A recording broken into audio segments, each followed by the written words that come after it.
ഇനി നമുക്ക് റെസ്റ്റോറൻറ്റിലൊന്നും പോവാതെ തന്നെ വീട്ടിലിരുന്ന് തന്നെ നല്ല രീതിയിലുള്ള ഒരു ചിക്കൻ ഫ്രൈഡ് റൈസ് ഉണ്ടാക്കി കഴിക്കാം കേട്ടോ. അതെങ്ങനെയാണെന്നാണ് ഇതിൽ കാണിക്കുന്നത്. അതിനായിട്ട് കുറച്ചധികം വെള്ളം വെച്ചിട്ട് അതിൽ കുറച്ച് ഓയിലും പാകത്തിനുള്ള ഉപ്പും കൂടി ചേർത്ത് ആ വെള്ളം നല്ലോണം തിളച്ചതിന് ശേഷം ഒരു 20 മിനിറ്റ് കുതിർത്ത് വെച്ചിട്ടുള്ള ബസ്മതി റൈസ് വൈറ്റ് ഗോൾഡ് ആണ് കേട്ടോ ഇവിടെ എടുത്തിട്ടുള്ളത്. അത് കുതിർത്തത് ഊറ്റിയെടുത്തതിന് ശേഷം ഒന്ന് വേവിച്ചെടുക്കുക. ഒരുപാട് വെന്ത് പോവരുത്. വെന്ത് കൊഴിഞ്ഞു പോയാൽ റൈസ് ടേസ്റ്റ് ഉണ്ടാവില്ല കേട്ടോ. പിന്നെ കുറച്ചധികം ഒരു 350 ഗ്രാം ചിക്കൻ എല്ലോട് കൂടിയുള്ളത് കുറച്ച് കുരുമുളക് പൊടിയും ഉപ്പും കൂടി ചേർത്തിട്ട് നല്ലോണം ഒന്ന് വേവിച്ചെടുക്കുന്നുണ്ട്. പിന്നെ അതാ ഒരു 4 മുട്ട ഇതേപോലെ കുറച്ച് ഉപ്പ് ചേർത്തിട്ട് ഒന്ന് സ്ക്രാമ്പിൾ ചെയ്ത് എടുത്ത് മാറ്റി വെക്കുന്നുണ്ട്. വലിയൊരു പാൻ അടുപ്പത്ത് വെച്ചിട്ട് കുറച്ചധികം തന്നെ ഓയിൽ ഒഴിച്ചു കൊടുക്കണം. ഓയിൽ വളരെ കുറഞ്ഞു പോയാൽ റൈസിനൊരു ടേസ്റ്റ് ഉണ്ടാവില്ല കേട്ടോ. പിന്നെ ഇതിലേക്ക് ഒരു 2 ഉണ്ട വെളുത്തുള്ളി ചെറുതാക്കി അരിഞ്ഞത് കൂടി ചേർത്തിട്ട് ഒന്ന് റെഡിയാക്കി എടുക്കണം. ഇനി ഇതിലേക്ക് ഒരു 200 ഗ്രാം ക്യാരറ്റും പിന്നെ അതേപോലെ തന്നെ ഒരു 200-250 ഗ്രാം ആയാലും കുഴപ്പമില്ല കേട്ടോ. ബീൻസും കൂടി ഇതേപോലെ ചെറുതാക്കി അരിഞ്ഞത് കൂടി ചേർത്ത് വഴറ്റിയെടുക്കുക. അപ്പോൾ അതിലേക്ക് പാകത്തിനുള്ള ഉപ്പും കൂടി ചേർക്കണം കേട്ടോ. കൂടി പോവണ്ട. ഉപ്പ് വളരെ കുറച്ച് ചേർത്താൽ മതി. ലാസ്റ്റ് റൈസൊക്കെ ഇട്ടതിന് ശേഷം നമുക്കൊന്ന് നോക്കാം. പിന്നെ അതിലേക്ക് ഒരു 2 ടീസ്പൂൺ അളവിലുള്ള കുരുമുളകാണ് ചേർക്കുന്നത്, കുരുമുളക് പൊടിച്ചത്.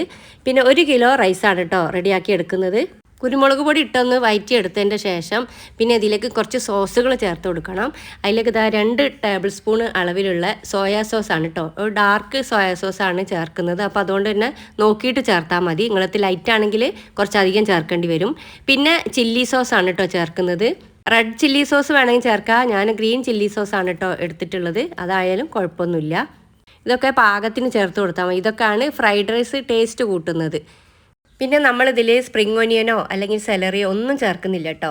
പിന്നെ അത് അതിലേക്ക് നേരത്തെ നമ്മൾ സ്ക്രാമ്പിൾ ചെയ്ത് വെച്ചിട്ടുള്ള എഗ്ഗ് ചേർത്ത് കൊടുക്കുകയാണ്. പിന്നെ അതേപോലെ തന്നെ നമ്മൾ നേരത്തെ കുരുമുളക് പൊടി ഉപ്പൊക്കെ ഇട്ട് പുഴുങ്ങിയെടുത്തിട്ടുള്ള ചിക്കൻ ഉണ്ടല്ലോ, അതും ഇതേപോലെ ചെറിയ പീസാക്കിയിട്ട് ചേർത്ത് കൊടുക്കുകയാണ്. ഇത് തീ നല്ല രീതിയിൽ തന്നെ കത്തണം കേട്ടോ. എങ്കിൽ തന്നെയുള്ളൂ ആ റെസ്റ്റോറൻറ്റ് സ്റ്റൈലുള്ള ടേസ്റ്റ് കിട്ടുക.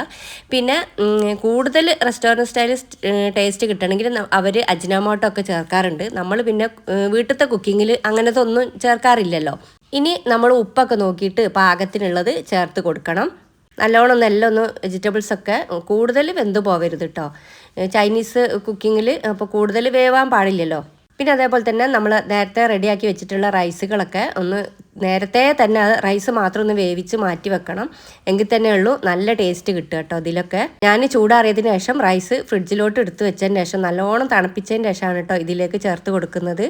പിന്നെ മെയിനായിട്ട് റൈസ് വെന്ത് കുഴയാതെ നോക്കുകയും വേണം. അങ്ങനെയൊക്കെ ആകുമ്പോഴാണ് നല്ല ടേസ്റ്റുള്ള ഫ്രൈഡ് റൈസ് നമുക്ക് കിട്ടുക. ഈ ഫ്രൈഡ് റൈസിൻ്റെ കൂടെ ഗോബി മഞ്ചൂരിയൻ ആണ് കേട്ടോ ഞാൻ ഉണ്ടാക്കിയിട്ടുള്ളത്. ഇനി അത് വേണം തന്നെയല്ല, റൈസ് പ്ലെയിൻ ആയിട്ട് നമുക്ക് കഴിക്കാം. അപ്പോൾ അടുത്ത വീഡിയോയിൽ ഞാൻ ഗോബി മഞ്ചൂരിയൻ്റെ റെസിപ്പി ഇടാം കേട്ടോ.